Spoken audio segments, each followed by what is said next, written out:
What hints and clues is the College Football Playoff Selection Committee leaving for us this week? Mark Rogers TV, the voice of college football, breaking down week 2 of the committee selections and release of their top 25. I am going to run through the top 25 and give you my thoughts and also compare it to my voice of college football top 25 that actually makes sense. And by the looks of the committee's top 25 that, of course, was released on Tuesday night versus my selections that were released early Monday morning, I'm starting to think that maybe we've got a 13-team, 13-person selection committee that actually is checking out Mark Rogers TV, the voice of college football, because these selections by the committee are eerily similar in many places. All right, let's run through the top 25 by the selection committee. At number 25, they've got Appalachian State. The voice of college football has Appalachian State at 25 as well. At number 24, they've got Kansas State. In my rankings before a loss to Texas last week that dropped them to 6-3. So I've got Kansas State unranked. I've got Texas A&M at 24. At number 23, they've got a Navy 7-1 football team. Who has Navy beaten? I've not looked at the Navy's schedule in quite some time. Those of you who watch me on a regular basis know that I laser focus on the Power 5. I give certain credibility, certainly, to the group of 5, but I'm one guy and I can only cover 75 or 80 teams at once. So who is Navy beaten? I've not seen their schedule recently, and I reviewed it certainly once I considered them in the rankings a few weeks ago, but I did not see any quality wins, and I saw a 12-point loss to Memphis. They've got Navy at 23. I've got Navy nowhere, unranked, probably in the 27th or 28th position. At number 22, the committee's got Oklahoma State. I've got Oklahoma State at 21. They've got Boise State at 21. I've got Boise State at 22. They've got Boise State ranked one spot ahead of Oklahoma State, even though Boise State has looked mighty rugged in recent weeks and barely beating some fairly marginal teams. They've got Iowa at 20. I've got the Hawkeyes at number 19. They've got Texas at 19. I've got Texas at 20. They have Memphis at 18, Cincinnati at 17. I've got Memphis at 18, Cincinnati at 17. The committee has Notre Dame at number 16. I've got the Irish at 15. They've got Michigan at 14. They've got Michigan at 15. The voice of college football has Michigan at 14. They've got Wisconsin at 14, and I've got Wisconsin at 13. So basically we've lined up Wisconsin, Michigan, and Notre Dame. Of course, Wisconsin throttled Michigan. Michigan throttled Notre Dame. Otherwise, they're all two-loss football teams with similar resumes. So I went with the head-to-head competition. I try to stay true to that as long as it makes sense. And, of course, the later we get into the season, the more convoluted the results become. And so you cannot stay true to the head-to-head. But my only criteria, number one, is that the head-to-head is in comparing two football teams that have the same record. And then sometimes I give consideration to a team that has a one-game worse record that won the head-to-head against somebody else. So again, the selection committee staying true to Wisconsin beating Michigan, Michigan beating Notre Dame. I do as well. They have them at 14, 15, and 16. I've got them at 13, 14, and 15. I like Baylor a little bit better because, again, I go first and foremost by the results. The committee delves a little bit deeper into the game metrics, which I do as well. Baylor has not been impressive. Obviously, they're an undefeated football team that I have ranked as the lowest ranked undefeated football team based on their struggles week after week after week after week. But I still give favor to the wins and the lack of losses, the 9-0 record over the College Football Playoff Selection Committee that has Baylor at 13. I've got the Bears at 9. If they continue to stumble and slop around, they're going to lose a football game because they're playing the best team that they've played to date this week, this Saturday. Then they're going to play a Texas team, and they're eventually going to play Oklahoma again. So their flaws will show up unless they're really that good.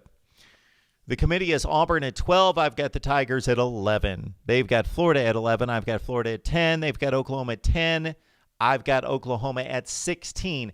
This is where they're using the supposed eyeball test, but they're really not watching too closely because Oklahoma was just throttled by Kansas State. I know they only lost by 1 touchdown, but they were up by 10.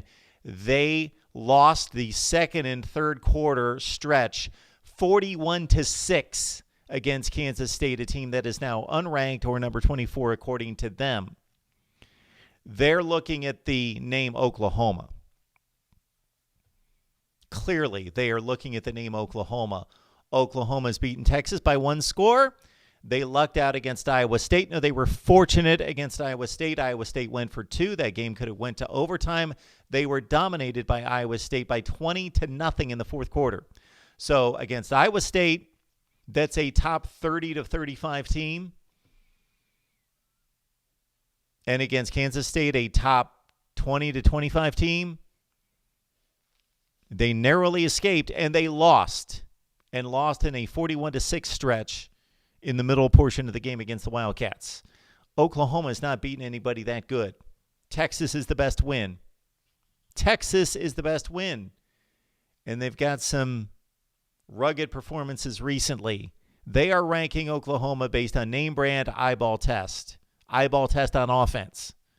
That's overranked. And I have heard about me not ranking Oklahoma high enough all season. So what has happened is I have gone by the resume and the results of the resume.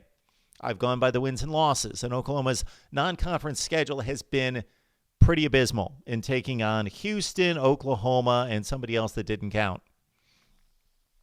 Can't recall at the top of my head, but it was somebody that doesn't matter. It was the worst of the 3. UCLA's getting better. That win is getting better, but it's not that good. UCLA's still 4-5, and they've beaten some bad teams the last few weeks. Yes, it's a better win. Houston is not a good win. I know that the Sooners played them with De'Ara King, but still not a quality win. Even then, it's a top 50 or 60 win. All right, who is Oklahoma beaten? Texas. That's what I'm coming up with. Iowa State. And again, fortunate. So Oklahoma does not have the resume of the 10th ranked team in the country. I've got them at 16. And as I have to explain to many of you week to week, that doesn't mean I think that Oklahoma is the 16th best team in the country, but they have the 16th best resume, or in that ballpark. It's not a perfect system. They've got Penn State at 9. I've got them at 8. They've got Minnesota at 8. I've got the Gophers at 5. They've got Utah at 7. I've got Utah down at 12. Okay. Utah lost to a marginal USC team. Their best non-conference win is BYU. Utah's beaten Washington. Who is Utah beaten? Washington and Arizona State. Those teams are 5-4 and 6-3. No, wait a minute. Washington's what? They're 6-4. Utah's beaten a couple 4-loss teams and beat BYU out of conference. Why is Utah so high? I've got them at 12. The committee at 7. Oregon at 6. Last second loss to Auburn, an extremely good football team. Outplayed Auburn for 50 to 55 minutes of the game.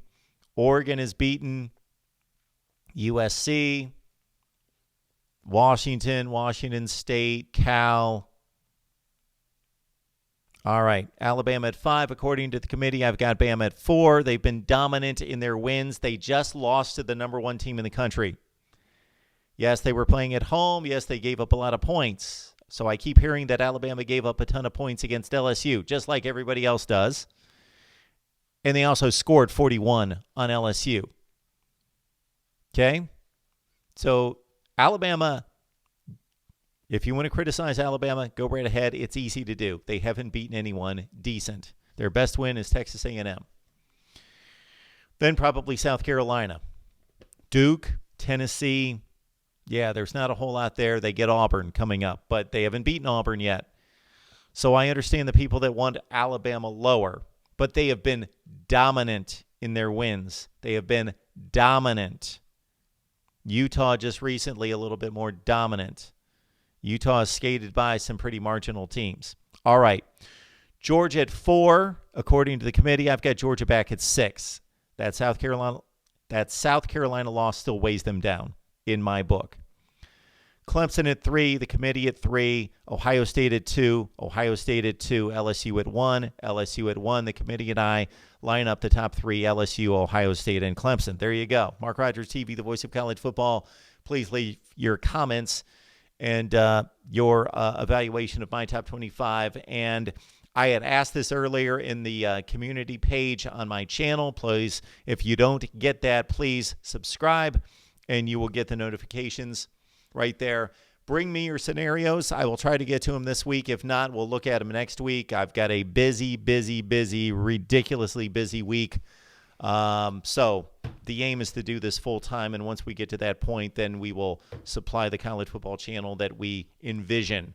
But for right now, it's the voice of college football signing off. We will see you next time. Please leave those comments.